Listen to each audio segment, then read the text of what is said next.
അത് മറ്റൊന്ന് പെണ്ണാണ്. പെണ്ണ് ഒരു 99% പുരുഷന്മാരുടെ ഈമാന്റെയും തത്വയും തകർക്കും. അങ്ങനെ പെട്ടെന്ന്. അത് മാത്രമല്ല, മഹാനായ ഉമർ റളിയല്ലാഹു അക്കാലത്ത് പ്രാർത്ഥിച്ചു, പടച്ചോനെ ദുനിയാവിന്റെ അലങ്കാരം കൊണ്ട് തഖ്വ കിട്ടുന്നില്ല പടച്ചോനെ അന്ന്. അപ്പൊ നമ്മൾ എന്ത് കേൾക്കണം? ദുനിയാവിന്റെ അലങ്കാരം കൊണ്ട് അന്ന് കിട്ടിയില്ല. ഇന്നിപ്പോ ദുനിയാവ് എന്തായത്? അലങ്കരിച്ച അല്ല. ദുനിയാവ് എന്ന് പറഞ്ഞാൽ നമ്മളെ പുറേ തന്നെ ഉണ്ട് അലങ്കാരം. വെറും അലങ്കാരം ഉള്ളല്ലോ ഇപ്പം. അലങ്കാരം എന്താ? അലങ്കാരം എന്താ? ഇല്ലാത്തത് ഉണ്ടെന്നുണ്ടാക്കുക, അല്ലേ? സൗന്ദര്യം ഇല്ലാത്തവർക്ക് സൗന്ദര്യം ഉണ്ടാക്കാൻ എന്ത് ചെയ്യുന്നു? മുടി വടിയാക്കുന്നത്. മുടി പെൺകുട്ടികളൊക്കെ അല്ലേ? മുടിയൊക്കെ എന്താണ്? മുടിയൊക്കെ വടിയാക്കും, അല്ലേ? എന്നിട്ട് ഒരു പയ്യനോട് ഓള് സംസാരിക്കുമ്പോൾ എന്താ പറയാ? ഞാൻ എന്താ പറയാ? മുടി അങ്ങോട്ടാക്കി, മുടി ഇങ്ങോട്ടാക്കിയില്ലേ? ഒരു വിധമാണ് പെട്ടു, വല്ലാത്ത ശൈത്താനാണ്. അല്ലാഹുവിന്റെ റസൂൽ പറഞ്ഞാലും ഒരു പെണ്ണ് അലങ്കൃതയായി മുന്നോട്ട് പോയാലും കർഷയിത്താൻ, പിന്നോട്ട് പോയാലും കർഷയിത്താൻ. എത്രയോ പ്രായമുള്ള ചില പെണ്ണുങ്ങൾ പോണാണ്. അപ്പൊ ചില ചെറുപ്പക്കാർ സ്കൂട്ടറിൽ വയ്യാതെ പോകും. അവിടെ ചെന്ന് നോക്കുമ്പോൾ വയസ്സെത്തി. അപ്പം അതാണ് മുന്നോട്ട് പോയാലും ഷെയ്ത്താൻ, പിന്നോട്ട് പോയാലും ഷെയ്ത്താൻ. എന്താ കാരണം? അവരെ പറ്റി റസൂൽ പറഞ്ഞെന്താ? നിസാവുൻ കാസിയാത്തുൻ നാരിയാത്തുൻ മായിലാത്തുൻ മുമീലാത്തുൻ അസ്നിമത്തിൽ ബുഖ്തിൽ മായില. ഒട്ടകത്തിന്റെ പൂന ചാഞ്ചാടുന്നത് പോലെ പിൻഭാഗം അങ്ങോട്ടും ഇങ്ങോട്ടും ചാഞ്ഞും ചെരിഞ്ഞും കുലുങ്ങും അന്യ പുരുഷന്മാരെ ആകർഷിക്കത്തക്ക രൂപത്തിലാണ് മരിക്കും വരെ നടക്കുക. പ്രത്യേകിച്ച് മുമ്പൊക്കെ 10-40 വയസ്സായ കാച്ചിത്തുണി കൊടുക്കും, അല്ലേ? നമ്മളമ്മമാരൊക്കെ കാച്ചു തുണി, അല്ലെങ്കിൽ മലപ്പുറം ജില്ല അംശാഷെ കാച്ചി തന്നെ ഒരു നീലതില്ലേ, എന്താ അതിന്റെ പേര്? കറുപ്പ് തുണി. അതിനൊരു പേരുണ്ടായില്ല, പേര് മറന്നുപോയി. സൂപ്പ് അല്ലേ? പാലക്കായോ എന്തോ കായാവട്ടെ. അത് കൊടുത്ത് 40 വയസ്സായപ്പോ 28 അത് കൊടുക്കും. ഇപ്പൊ അതല്ല, ഇപ്പൊ 55 വയസ്സായ ചുരിദാർ വാങ്ങാൻ പോകുക.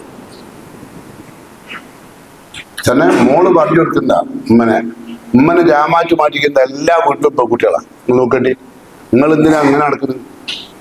നിങ്ങൾ കുറച്ചുകൂടി ഒന്നും കൂടി മോഡേൺ ആവണം. മുടി നമുക്ക് വടിയാക്കണം. ഉമ്മന്റെ മുടി വരെ പെൺകുട്ടികൾ വടിയാക്കണം. അങ്ങനെയാണ് ഇപ്പൊ, അല്ലേ? അതുകൊണ്ട് റസൂലുള്ള പറഞ്ഞത് അങ്ങനെ നടക്കുന്ന പെണ്ണുങ്ങൾ ലാ യദ്ഖുലുൽ ജന്ന, സ്വർഗ്ഗത്തിൽ കടക്കൂല എന്ന് പറഞ്ഞിട്ട് എന്താ പറഞ്ഞാൽ വലാ യജിദുന റീഹഹ, സ്വർഗത്തിന്റെ പരിമളം പോലും കിട്ടൂല. സ്വർഗത്തിന്റെ പരിമളത്തെ പറ്റി റസൂലുള്ള പറഞ്ഞാൽ ഒരു ഒട്ടകം 500 വർഷം യാത്ര ചെയ്താൽ, സ്വർഗത്തിലൂടെ യാത്ര ചെയ്താൽ അത്ര ദൂരം എത്തുന്ന സ്ഥലത്ത് സ്വർഗത്തിന്റെ പരിമളം ഉണ്ടാവും. അത്ര പരിമളം ഉണ്ടാവും. അതെന്താ കാരണം? സ്വർഗത്തിന്റെ നിർമ്മാണമാണ്, അല്ലേ? അപ്പോ അത് പോലും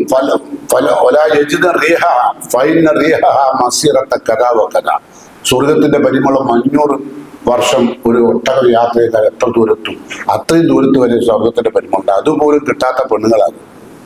പക്ഷെ അവരെ അറിയത് കാരണം അത്രമാത്രം ലോകം പളപളപ്പാണ്. നമ്മളെ മോള് ഒരു ചുരിദാർ വാങ്ങിക്കൊടുത്താൽ മോളിത് കാണുന്ന വേറെ ചുരിദാറാണ്, വേറെ മോഡല്, അല്ലേ? ആദ്യമൊക്കെ ചുരിദാർ തടഞ്ഞു കണ്ടെത്താൻ അടിയിലൊരു ചെറിയ കട്ടേ, അല്ലേ? ഈ കയ്യിന്റെ വിരലോടെ കട്ടുള്ളൂ. അങ്ങനെ കയറി ഇപ്പൊ എടുത്തിരിക്കുന്നല്ലോ, ഇപ്പൊ ഇവിടെ എത്തിക്കുന്നു കെട്ട് രണ്ട് കണ്ടാപ്പം, അല്ലേ? ഇതൊക്കെ വാങ്ങിക്കൊടുക്കുന്ന നമ്മൾ തന്നെ വാങ്ങിക്കൊടുക്കുക. നമ്മൾ തന്നെ ഈ ഹദീസ് പഠിച്ചത് സ്വർഗത്തിന്റെ പരിമളം പോലും കിട്ടൂല എന്ന് പഠിച്ച ആളുകളാണ് എന്ത് ചെയ്ത് മക്കൾക്ക് ചുരിദാർ ജാതി വാങ്ങിക്കൊടുക്കുന്നത്.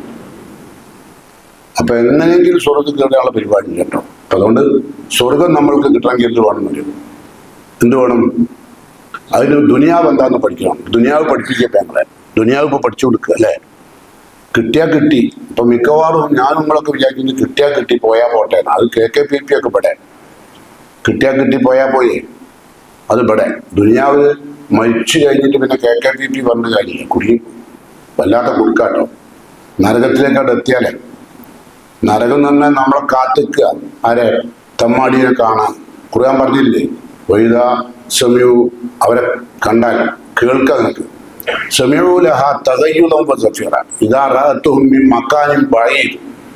തമ്മാടികളായ ആളുകളെ നരകം വിദൂരത്ത് തന്നെ കാണുമ്പോൾ എന്തുണ്ടാവും? അതിനൊരു തരം ചൂളംപൊളി ഉണ്ടാവും അവനെ കിട്ടാൻ വേണ്ടി. നിങ്ങൾ കുക്കറൊക്കെ പതച്ചു കഴിഞ്ഞാൽ ചൂളം വിളിക്കില്ല, അതേമാതിരി നരകം ചൂളം വിളിക്കും എന്നൊക്കെ. ഹലിം തലത്തി ഹലിം മസീദ്, നരകത്തോട് അള്ളാഹ് ചോദിക്കും വേറെ നിറഞ്ഞു പോരാ, ഇനിയുണ്ടെങ്കിൽ വേട്ടാറ്. അതിന് അത്രയും നരകത്തിലാളുണ്ടാവും. 1000 ആൾ ഇവിടുന്ന് മരിക്കുമ്പോൾ ഒരാൾ മാത്രമേ സ്വർഗത്തിലുണ്ടാവും, 999 ആൾ നരകത്തിലുണ്ടാവും. അപ്പൊ ആ ഒരാൾ നമ്മൾ പെടണ്ടേ? അതിനുള്ള പണിയിലൊക്കെ നമ്മൾ അതിന് നമ്മൾ പള്ളിയിൽ വന്ന് അതിനുകൊണ്ട് നമ്മൾ നിസ്കരിക്കുന്നു. ഇവിടെ ഇപ്പം ബില്യൺ കണക്കിന് ആൾക്കാരുണ്ട്, ബില്യൺ കണക്കിന് ആൾക്കാർ മരിച്ചിട്ടുണ്ട്. റസൂലുള്ള പറഞ്ഞത് എന്താ? 1000 ആൾ മരിക്കുമ്പോൾ 999 ആൾ നരകത്തിലാണ്, ഒരാളെ സുഖത്തിലുണ്ടാവും. അപ്പൊ ആ ഒരാളിൽ പെടണം. ആ ഒരാളിൽ പെടണമെങ്കിൽ ഈ ദുനിയാവിന്റെ വർണ്ണശബളമായ അലങ്കൃതമായ ഈ ദുനിയാവിൽ നിന്നും കുറച്ച് രക്ഷ നമ്മൾ നേടണം. സ്വയം പിശാചിനെ അകറ്റി നിർത്തി അള്ളാഹുവിലേക്ക് അടുക്കണം. വലിയ പണിയാട്ടോ, അല്ലേ? അധ്വാനില്ല, കഴിയൂല. കാരണം എന്താ? ഓരോരുത്തർ ഓരോ കോലത്തിലാക്കുക. നമ്മൾ ഈ ദുനിയാവ് മുഴുവൻ നമ്മളെ നശിപ്പിച്ച ആരാണ്? ആരാ നിങ്ങൾ? ഈ സിനിമയും സീരിയലും ഇതിലെ നടന്മാരും ഇംഗ്ലീഷിലും ഹിന്ദിയിലും ഒക്കെ ഉള്ള വെറും ജാട്ട് വർത്താനാ പറയാം, അല്ലേ? തല്ലിപ്പൊളി വർത്താനം. ലോകം കണ്ട ഏറ്റവും മോശപ്പെട്ട വർത്തമാനങ്ങൾ മുഴുവൻ നമ്മൾ പഠിച്ചാണ്. ഉബിൽ നിന്നാണ് പല കാര്യങ്ങളും പഠിക്കല്. ഈ സിനിമാ നടന്മാരുടെ ചിലർ പറയും ഇപ്പൊ എന്ത് പറഞ്ഞാലും എല്ലാത്തിനുണ്ട് ഒരു സമയം. അള്ളാന്റെ ഖുർആനും ഹദീസും അല്ല പറയുന്നത്, ഏതോ സിനിമയുള്ള എല്ലാറ്റിനും ഉണ്ട് ഒരു സമയം. ഏത് ഓഫൗക്ക് തക്ദീരിനാൽ ലില്ലാഹി തക്ദീർ, എല്ലാ നമ്മളുടെ കണക്കൂട്ടലിന്റെയും മേലെ അള്ളാന്റെ കണക്കൂട്ടൽ. അതെല്ലാം പറയുന്നത്. ഇപ്പോൾ ഒരു വലിയ സാഹിത്യകാരൻ മരിച്ചു കുറച്ച് കഴിഞ്ഞപ്പോഴാണ് മൂപ്പരുടെ ജീവിതത്തിന്റെ അശുദ്ധിയും വിശുദ്ധിയും ഒക്കെ ആൾക്കാർ ചർച്ച ചെയ്യും. ഞാൻ അതിലേക്ക് കിടക്കുന്നില്ല. ഞാൻ പറയുന്നത് അറിയും, എല്ലാ സിനിമകളും എല്ലാ നാടകങ്ങളും മനുഷ്യനെ നശിപ്പിച്ച് കുത്തുപാടെടുത്തിട്ടാണ് ഈ സാഹിത്യകാരന്മാർ 99% ആൾക്കാർ പോവുക, നരകം ഉറപ്പുവരുത്തിയാ പോവുക. അത് വല്ലാണ്ട് ആളുകൾ ആഘോഷിച്ചു, അല്ലേ? നിങ്ങൾക്കും തോന്നി എന്ത്? ഉള്ള എല്ലാ ചാനലുകളും അവരെ പറ്റി ചർച്ച ചെയ്യുമ്പോഴേ നിങ്ങൾക്കും തോന്നുന്നത് നാളെ അങ്ങനെ നടക്കേണ്ടത്. അങ്ങനെ ഈ പെൺകുട്ടികളൊക്കെ അങ്ങനെ ആയത്. എല്ലാ മോശപ്പെട്ട് നടക്കുന്ന ആളുകൾക്കും ഇവിടെ വലിയ വിലയാണ്, അല്ലേ? ഇസ്ലാമും ദീനും തഖ്വയൊക്കെ നടക്കുന്ന ആളുകൾക്ക് ഇവിടെ വില ഉണ്ടാവില്ല. ഇവിടെ വലിയ ബുദ്ധിമുട്ടാണ്, പിടിച്ചിരിക്കാൻ തന്നെ പ്രയാസം, അല്ലേ? വലിയ ബുദ്ധിമുട്ടാണ്. അപ്പൊ അതുകൊണ്ട് ഞാൻ ഓതി വെച്ചത് നിങ്ങളോട് എന്താ പറഞ്ഞത്? ഇന്നല്ലദീന ഖാലൂ റബ്ബുനല്ലാഹ് സുമ്മ ഇസ്തഖാമൂ തതനസ്സലു അലൈഹിൽ മലായികത്തു, മലക്കുകൾ വാനമിറങ്ങും നമ്മളെ നേരെ മരിക്കുമ്പോൾ. എന്താ പറഞ്ഞത്? അല്ലാ തഖാഫു വലാ തഹ്സനു വഅബ്ശിറൂ ബിൽ ജന്നത്തി ലത്തി കുൻതും തുഅദൂൻ. നിങ്ങൾക്ക് അല്ലാഹു വാഗ്ദാനം ചെയ്യുന്ന സ്വർഗ്ഗത്തെ കുറിച്ച് സന്തോഷ വാർത്ത അറിഞ്ഞുകൊണ്ട് കൂടെ പോരാ. അതെല്ലാവരോടും കയ്യിലട്ടോ. അത് മൂമിനായിരിക്കണം. മൂമിനല്ലാത്ത ആളുകളുടെ വല്ലാത്ത പണിയാ പറഞ്ഞു.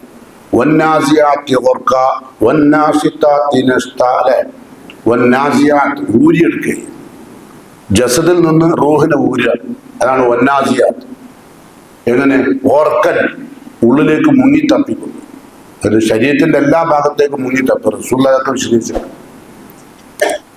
നനഞ്ഞു കിടക്കുന്ന പഞ്ഞിക്കെട്ട്, അതിൻ്റെ ഉള്ളിൽ നിന്ന് നമ്മൾ ഈ കിണർ ബക്കറ്റോ കിണറിൽ പോയ സാധനം, ഒരു സാധനം കുളത്ത്, ആ കുളത്ത് വലിച്ചിരുന്ന പോലെ അങ്ങനെ വലിക്കാൻ കഴിയാം ചാക്ക് കെട്ടുന്നത്.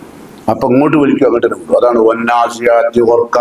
എന്നാലോ വിശ്വാസി മരിക്കുമ്പോഴോ വന്നാഷിത്താത്തി നഷ്ത, സൗമ്യമായിട്ടാവും റൂഹിനെ ഊരുക. ജസദിൽ നിന്ന് റൂഹിനെ വേർപ്പെടുത്തുക, സുഖത്തിലേക്കുള്ള ആത്മാവിനെ വേർപ്പെടുത്തൽ. അങ്ങനെ അപ്പൊ എപ്പോഴും അള്ളാഹു അത്തരം ആയത്തുകളൊക്കെ ഓടുമ്പോൾ അള്ളാഹു മിൻഹും, അവരിൽ എന്നെയും ഉൾപ്പെടുത്താൻ പ്രാർത്ഥിക്കണം. ഏത് മരിക്കുന്ന സമയത്ത് വിവരറിയും നമ്മൾ അങ്ങോട്ടാ പോകുന്നത്. നല്ല മനുഷ്യനാണെങ്കിൽ അള്ളാഹ് വിളിക്കുമല്ലോ, യാ അയ്യത്തുഹൻ നഫ്സുൽ മുത്മയിന്ന. അനവധി പരീക്ഷണങ്ങൾക്ക് മുമ്പിൽ പിടിച്ച് നിർത്തിയപ്പോഴും പതറാതെ ചിതറാതെ നിന്ന മനുഷ്യ നഫ്സുൽ മുത്മയിന്ന, അത് ശാന്തി പ്രാപിച്ചു. ഒരു നിലക്കും അക്ഷമത കാണിച്ചില്ല, അള്ളാഹുവിനോട് പരാതി പറഞ്ഞില്ല. നീ എന്തിനു പഠിച്ചോനെ ഇന്നെങ്ങനെ ആക്കി, ഇന്നെന്തിനെ എങ്ങനെ കഷ്ടപ്പെടുത്തി, എത്ര ആൾക്ക് പഠിച്ചോനെ നീ മുതൽ കൊടുത്ത്, എത്ര ആൾക്ക് പഠിച്ചോനെ നീ നല്ല നല്ല മക്കളെ കൊടുത്തു, എനിക്കൊക്കെ വക്കോട്ടിയാണുള്ളതെന്ന് പറഞ്ഞ ചിലപ്പോൾ വക്കോട്ടിയതാ കിട്ടുക, നേർക്കുള്ള മക്കളൊന്നും ഉണ്ടാവില്ല. അങ്ങനെ കിട്ടിയവന് വെറുതെ അങ്ങനെ വിചാരിക്കും എന്തിനാ പഠിച്ചോനെ. അങ്ങനെ ഒരു പാട്ടില്ലേ, ഈ ജീവിതം എനിക്ക് എന്തിനു തന്നു അടിവടിവോനെ, അതുപോലെ പാടിയതാണ് ഈ വിവരം കൊണ്ട ജാതികൾ. നമുക്ക് ഈ ജീവൻ തന്നെന്തിനാണോ? ദുനിയാവ് സൂചിക്കാനില്ല. അയ്യുക്കും അസൻ നമ്മുടെ ഈ ദുനിയാവിൽ ഏറ്റവും നന്നായി അള്ളാഹ് പറഞ്ഞതുപോലെ പ്രവർത്തിക്കാൻ കഴിയുന്ന ആരാണ്? അത് പരിശോധിക്കാൻ അള്ളാഹ് തന്നത്. ചിലവരെ വിചാരം തിന്നാൻ വേണ്ടിയാണ്. ഈ എന്തിനാ ഇവിടെ ഭൂമിയിൽ ഞാൻ തിന്നാൻ അല്ലേ? നമ്മളൊക്കെ നമ്മൾ ജീവിക്കാൻ വേണ്ടി തിന്നു, ചിലർ തിന്നാൻ വേണ്ടി ജീവിക്കാം. രണ്ട് ജീവിതം. തിന്നാൻ വേണ്ടി ജീവിക്കില്ല, നമ്മൾ ജീവിക്കാൻ വേണ്ടി തിന്നു. അതിൻ്റെ ഇടയിൽ നമ്മൾ അള്ളാഹിന്റെ കൽപ്പനകൾക്ക് പരമാവധി സ്ഥാനം കൊടുക്കൂലേ? അങ്ങനെ ജീവിക്കാൻ എന്ത് പറഞ്ഞാൽ അള്ളാഹിന്റെ ഈ മലക്കുകൾ നമ്മളെ കൊണ്ടുപോകുമ്പോൾ പറഞ്ഞ സ്വർഗ്ഗത്തിലേക്ക് കൊണ്ടുപോകുമ്പോൾ എന്താ പറഞ്ഞത്? നഹ്നു ഔലിയാഉക്കും ഫിൽ ഹയാത്തി ദുനിയാ വഫിൽ ആഖിറ. നാമാണ് നിങ്ങളുടെ കൂട്ടുകാർ. നഹ്നു ഔലിയാഉക്കും, നിങ്ങളുടെ കൂട്ടുകാരെ നമ്മളാണ്. എവിടെ? ഫിൽ ഹയാത്തി ദുനിയാ, ഇഹലോക ജീവിതത്തിൽ. ഇഹലോക ജീവിതത്തിൽ ആർമാദിക്കുമ്പോൾ ആഹ്ലാദിക്കുമ്പോൾ ഞങ്ങളായിരുന്നു നിങ്ങളുടെ കൂട്ടുകാർ. നമ്മളെ കൂട്ടുകാരോ?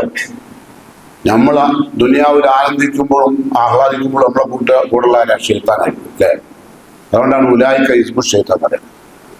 ആർമാദിക്കുമ്പോഴാണ് ആഹ്ലാദിക്കുമ്പോഴാണ് അള്ളാഹുമായുള്ള ബന്ധം ഉണ്ടാക്കുന്നത്.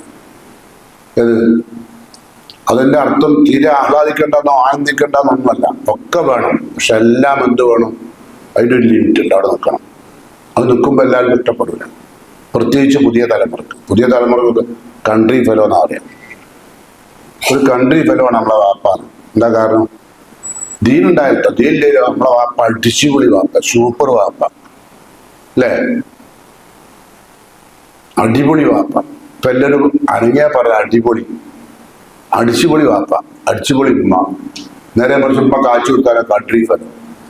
കേട്ടോ, അള്ളി റസൂലും പറഞ്ഞ പോലെ പർദ്ദയും മക്കനെ കെട്ട് നടന്നാൽ കൺട്രി ഫെലോ.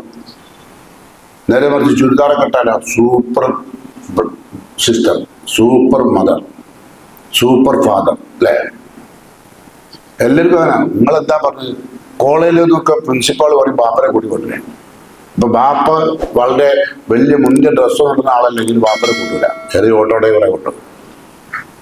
എത്ര കുട്ടികൾക്ക് അറിയാം കോളേജിലൊക്കെ ബാപ്പനെ വിളിച്ചോണ്ടിരാൻ പറഞ്ഞാൽ കുറച്ച് ഭംഗിയൊക്കെ ഉള്ള വെളുത്ത ഏതൊരു ഓട്ടോ ഡ്രൈവർ ഉണ്ടോ ഓരോന്നിനും പോവുകയും.